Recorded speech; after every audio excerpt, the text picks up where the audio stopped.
장점이라고 하면요, 2월생들은 성공할 확률이 굉장히 높아요.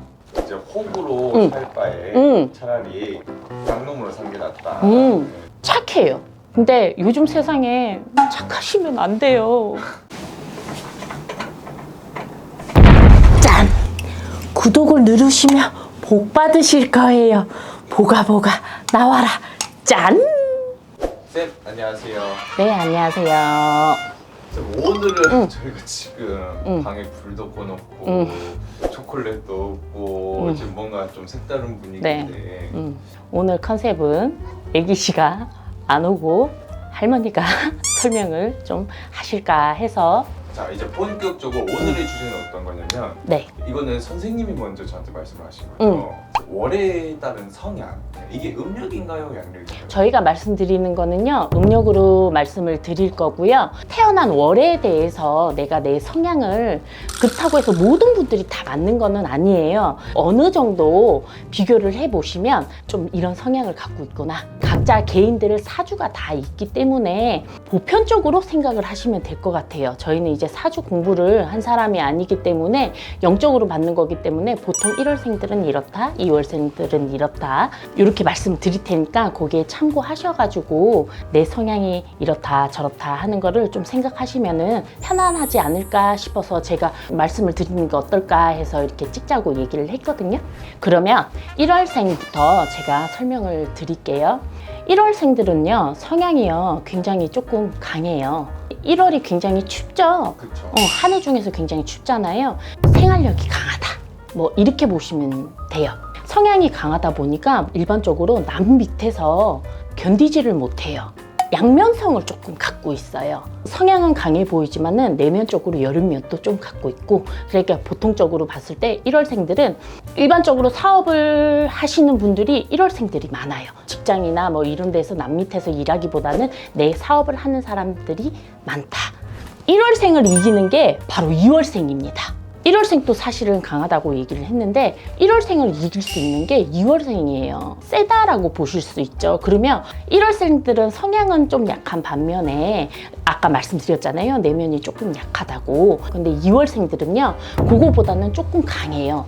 장점이라고 하면요, 2월생들은 성공할 확률이 굉장히 높아요. 왜냐하면 내 성향이 강하고 아직도 조금 있고요, 고집도 있기 때문에 2월생들 같은 경우에는 사주가 좀 세지만은 해야 되겠다, 거머져야 되겠다, 도전을 해야 되겠다 라고 얘기를 했을 때 끝까지 결과물을 낼 수 있는 게 바로 2월생들의 장점이에요. 단점은 또 뭐냐면요, 저희 같은 이제 신가물들이 사실은 많아요. 그렇다고 해서 2월생들이 전부 다 저희 같은 사람은 아니고요, 외로움이 굉장히 많아요. 뭘 해도 사람들이 옆에 있고 뭘 이렇게 하더라도 혼자 외로움을 굉장히 많이 느낀다 라고 생각하시는 게 바로 2월생들입니다. 3월생들 같은 경우에는요, 똑똑해요. 네, 사업하는 데 있어서 기질 같은 것도 좀 좋아요. 옳고 그름을 판단할 수 있고, 똑똑하다라는 거는 머리도 똑똑하지만은 사람들 간의 관계에서도 좀 똑똑하게 이렇게 한다라고 보는 게 맞거든요. 다른 사람들이 생각하지 못하는 거를 캐치를 하고 찾아낼 수 있기 때문에 3월생들이 똑똑합니다. 그렇지만은 거기에 대해서 단점이 또 있어요. 3월생들은 하면 하는데 게을러요. 뭐 아니면 도예요. 그러니까 똑똑하게 내가 뭔가를 해야지라고 해서 하시는 분들이 있는 반면에 반대쪽으로 너무 게을러서 성공을 못할 수도 있어요. 그러니까 부지런하게 움직여야 되겠다라고 얘기를 하면, 단점을 보완한다면 내가 그거를 뛰어넘을 수 있겠죠. 변호사나 뭐 판사나 이런 분들이 나올 수가 있어요. 3월생들은 똑똑하다고 말씀드렸잖아요. 그렇게 거머쥐기 전에 게으르면은 이뤄질 수 없습니다. 4월생들은요, 비교적으로 성향이 조금 온화해요. 그렇게 크게 막 이런 게 없다라고 볼 수 있어요.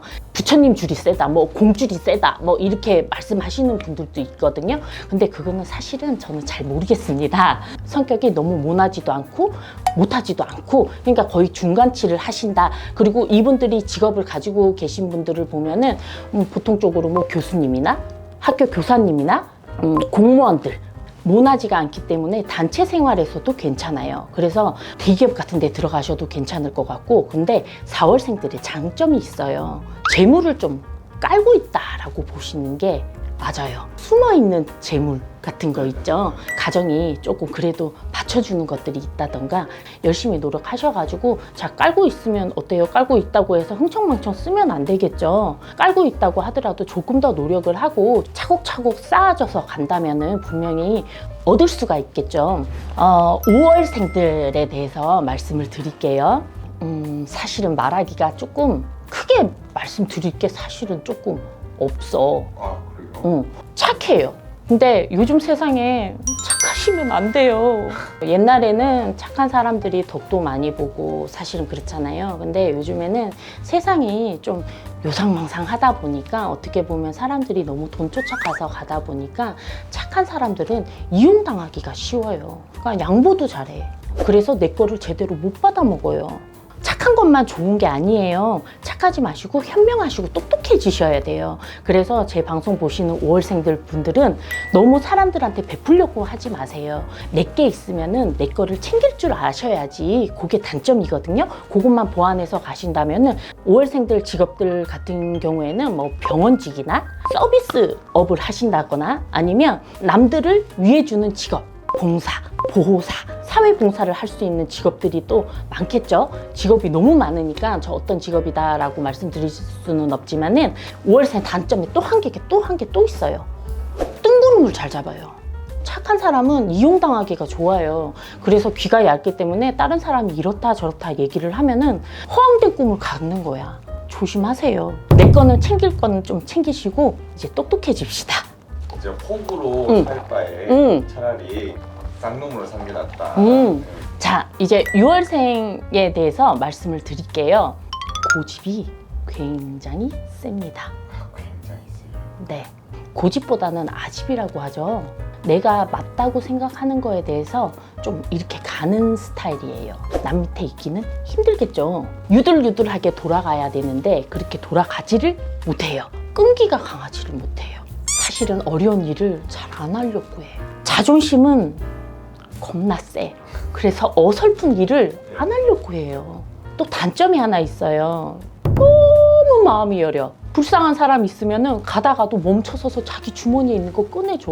그러니까 장점하고 단점이 굉장히 좀 차이가 많이 나죠. 머리가 있는데 끈기가 강하지 못하다 보니까 일이 순차적으로 진행이 잘 되지가 않거든요. 편한 일을 찾지 마시고 일은 일이에요. 갈라서 생각을 하시면 조금 내가 바로잡고 가실 수는 있겠죠. 너무너무 마음이 여리다 못해 뒤통수도 좀 잘 맞아. 주고서 아파하는 게 6월생인 것 같아.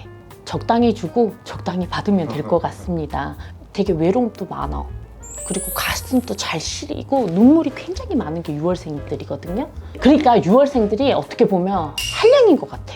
사회적으로 자리도 잡고 싶어 하시면서 명예도 갖고 싶어 하시면서 욕심도 많으신 분들이 어떻게 보면 6월생이다라고 볼 수도 있을 것 같아요. 뭐 아니면 돕니다. 돈을 벌려면 확 버시고 애꿎은 착한 마음에 휘둘리시게 되시면 있는 재물 뺏길 수도 있어요.